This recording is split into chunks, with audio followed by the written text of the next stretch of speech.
जंगल राज, लालू यादव के दामन में एक ऐसा दाग जिसको मिटाना आज 30 साल बाद भी लालू यादव के लिए नामुमकिन है। यह वही समय था जिसमें अपहरण, भ्रष्टाचार और लोगों की हत्या ने बिहार को एक अंधेरी कोठरी में बंद करके रखा था। उस समय का हाल यह था कि लोग डर के साए में जीते थे। ना लोगों के पास कोई रोजगार था और ना ही बच्चों के लिए कोई स्कूल थी।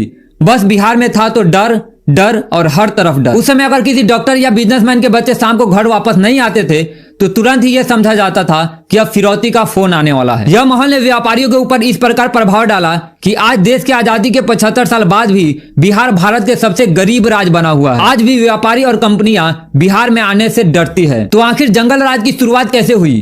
क्या इसका मास्टरमाइंड लालू यादव था या विरोधियों ने जानबूझकर लालू यादव को जंगल राज का मास्टरमाइंड बनाया? जानेंगे इस वीडियो। लेकिन वीडियो में आगे बढ़ने से पहले आपसे एक अपील है कि इस तरह का वीडियो बनाने में हमें बहुत ही मेहनत करना पड़ता है। इसमें हमारे 4 से 5 दिन लग जाते हैं। बस आप लोग लाइक और सब्सक्राइब करना ना भूले। Back to the topic. Bihar के जंगल राज को समझने के लिए हमें आज से 40 साल पीछे चलना होगा। साल था 1985। भारत इंदिरा गांधी की हत्या और उसके बाद राजनीतिक अस्थिरता से गुजर रहा था।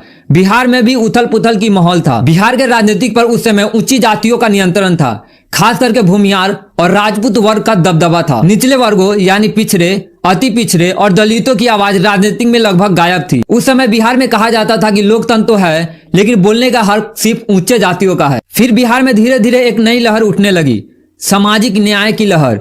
यह लहर उठी मंडल कमीशन की सिफारिश से। केंद्र में बीपी सिंह की सरकार ने जब मंडल रिपोर्ट लागू की तो देश भर में आग लग गई। वही बिहार में इसने राजनीतिक क्रांति पैदा की। यहीं से उभरे एक छात्र नेता लालू प्रसाद यादव। पटना यूनिवर्सिटी के राजनीति से निकलकर आने वाला यह नौजवान नेता अपनी जुबान, अपनी हाव भाव और अपने देहाती अंदाज से जनता के दिलों में जगह बना रहा था। वह गरीबों की भाषा में बोलता था। गाँव की मिट्टी की खुशबू उसके लहजे में थी। लालू यादव का अंदाज सबसे अलग था। जहाँ दूसरे नेता भाषण में अंग्रेजी का तड़का लगाते थे, वही लालू देसी अंदाज में जनता को समझाते। उसका यह देहातीपन ही उसकी सबसे बड़ी ताकत बन गया।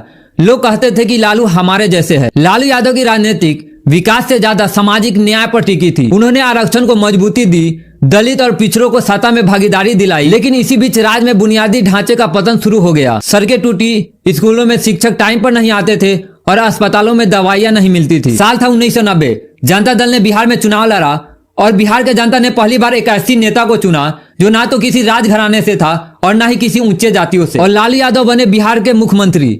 यह सिर्फ सरकार बदलने की घटना नहीं थी, यह सत्ता के चरित्र को बदलने की शुरुआत थी। लालू यादव ने अपने पहले ही भाषण में कहा था, अब गरीब बोलेगा, आज से ऊंची जातियों का राज नहीं चलेगा। और वाकई अगले कुछ सालों में बिहार की राजनीति पूरी तरह से पलट गई। गरीब, दलित और पिछड़ा वर्ग अब पहली बार महसूस करने लगे थे कि वह भी इस लोकतंत्र के हिस्सेदार है। बिहार के लोगों ने एक नारा दिया था कि जब तक रहेगा समोसे में आलू तब तक रहेंगे बिहार में लालू। अब आया साल 1995। बिहार की राजनीतिक अपने चरम पर थी। लालू यादव का करिश्मा, उसकी भाषा, उनका अंदाज, सब कुछ लोगों के दिलों में छाया हुआ था। लेकिन धीरे धीरे बिहार की तस्वीर धुंधली होने लगी। विकास रुक गया, सरकारी दफ्तरों में भ्रष्टाचार बढ़ने लगा और अपराध ने प्रशासन पर कब्जा करना शुरू कर दिया। फिर भी लालू जो MY समीकरण बनाया था वह उनके साथ खड़ा रहा। गाँव गाँव में लोग कहते थे कि पहले राजा महाराजा राज करते थे, अब हम गरीबों का राज है। यह पिछड़े जातियों के लिए आत्मसम्मान का दौर था। लेकिन साथ यह बिहार के लिए ठीक नहीं था। कानून के जगह जाति और प्रशासन की जगह राजनीतिक संबंधों ने ले ली थी। यह वही समय था जब बिहार में अपराधियों की राजनीतिक से साठ गांठ खुलकर दिखने लगी थी। ऐसा लग रहा था कि बिहार में कोई प्रशासन नाम का चीज नहीं है। यूं लगता था कि बिहार को बाहुबलियों के हाथ बेच दिया गया हो। 90 के दशक को बिहार के इतिहास के एक काला अध्याय के रूप में देखा जाता है, क्योंकि इस समय सत्ता और जातियों की लड़ाई ने कई सामुदायिक नरसंहार को जन्म दिया। इसमें हजारों लोगों की जान गई। लेकिन यह लालू यादव के शासन का अधूरी कहानी है। असल कहानी शुरू होता है 1996 में, जब लालू यादव का नाम चारा घोटाला में सामने आया। यह घोटाला उस समय बिहार के सबसे बड़ी घोटाला थी। 950 करोड़ रुपया सरकार के खजाने से पशुओं के चारे, दवाइयां और उपकरणों के नाम पर फर्जी बिलों से निकाली गई थी। इस घोटाला में लालू यादव का नाम सामने आया, जिसके वजह से उन्हें अपने मुख्यमंत्री पद से इस्तीफा देना पड़ा था। लेकिन उन्होंने अपनी पत्नी राबड़ी देवी को मुख्यमंत्री का शपथ दिलाई। एक ऐसा महिला जो कभी राजनीति में सक्रिय नहीं थी, घर की सीमाओं से बहुत ही कम बाहर निकलती थी। अब राबड़ी देवी बिहार के मुख्यमंत्री बन चुकी थी। मीडिया ने इसे रिमोट कंट्रोल सरकार कहा। राबड़ी देवी की राजनीति में कोई अनुभव न होने के कारण इसका फायदा यहाँ के अपराधियों ने उठाया। इस समय पहले से ज्यादा अपराध बढ़ चुका था। राबड़ी देवी के शासन में कानून और प्रशासन पूरी तरह से बिखर चुका था। सरकारी अधिकारी किसी फैसले लेने से पहले ऊपर से इशारा मिलने का इंतजार कर रहे थे और थाने से लेकर सचिवालय तक रिश्वत और सिफारिश का खेल खुल कर चल रहा था। लोग कहते थे कि बिहार में कानून नहीं दबंगई चलता है। अपराधियों के लिए यह दौर स्वर्ण युग बन गया था।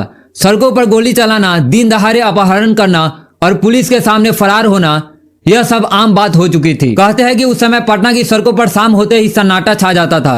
लोग अपने घरों के दरवाजे बंद कर लेते थे, क्योंकि बाहर निकलना खुद की जान को जोखिम में डालना था। राबड़ी देवी भले ही मुख्यमंत्री की कुर्सी पर थी, लेकिन पूरा बिहार जानता था कि असली शक्ति लालू यादव के पास ही है। वे जेल से बयान जारी करते थे, निर्णय लेते थे और पार्टियों के कार्यक्रम तय करते थे। मीडिया में अक्सर सुर्खियां बनती थी कि लालू यादव की सरकार अब जेल से चल रही है। विपक्ष लगातार हमलावर था। बीजेपी और जेडीयू उस समय के हर मंच पर एक ही बात दोहराते थे, बिहार जंगल राज में बदल चुका है, जहां प्रशासन सोया है और अपराधी मंत्री बन रहे हैं। इस दौर में बिहार में दर्ज अपहरण के मामलों ने रिकॉर्ड तोड़ दिया था। 1997 से 2003 के बीच हर साल सैकड़ों अपहरण होते थे, जिसमें से अधिकतर मामलों के पीछे राजनीतिक संरक्षण वाले गैंग का नाम आते थे। बिहार के कई बड़े व्यापारी तो राज्य को छोड़ने पर मजबूर हो गए।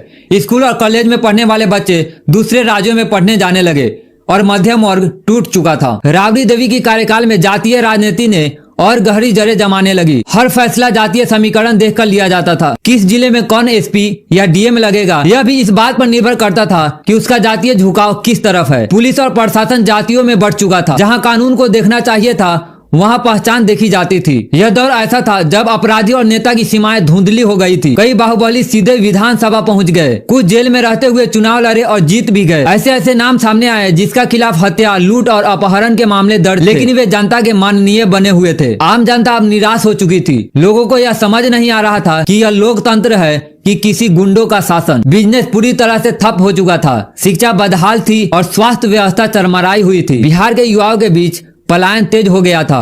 हर घर से कोई ना कोई दिल्ली, मुंबई या पंजाब में मजदूरी करने चला गया। बिहार की धरती, जो कभी चाणक्य और आर्यभट्ट की भूमि मानी जाती थी, अब अपराध और भ्रष्टाचार के लिए जानी जाने लगी। यह वही समय था जब जंगल राज शब्द पूरी तरह बिहार की पहचान बन गया था। राजनीतिक विरोधियों ने इसे सिर्फ नारा नहीं बल्कि एक छवि बना दिया था। टीवी डिबेट में, चुनावी भाषणों में और यहाँ तक कि चुटकुलों में भी जंगल राज बोला जाने लगा। यह सब धीरे धीरे लालू यादव के नाम का पर्याय बन गया। सरकारी स्कूलों में शिक्षक महीने भर नहीं आते थे, अस्पतालों में दवाइयाँ नहीं मिलती थी और थाने में बिना रिश्वत रिपोर्ट दर्ज नहीं होते थे। कानून और व्यवस्था का पूरा ढांचा जाति, रिश्वत और सिफारिश पर टिका था। जिसके पास राजनीतिक पहुंच थी उसके लिए हर रास्ता खुला था। बाकी लोग जो सिस्टम पर भरोसा करते थे वे रोज ठोकर खाते रहे। लेकिन इतिहास को केवल एक कोण से नहीं देखा जा सकता। लालू यादव का समर्थक आज भी कहते हैं कि उन्होंने गरीबों और पिछड़ों को सत्ता के चौखट पर पहुंचाया। उन्होंने उस वर्ग को आवाज दी जो सदियों से चुप था। उसकी राजनीतिक ने ऊंच नीच के ढांचे को हिलाया। आज 30 साल बाद भी जब लालू यादव का नाम लिया जाता है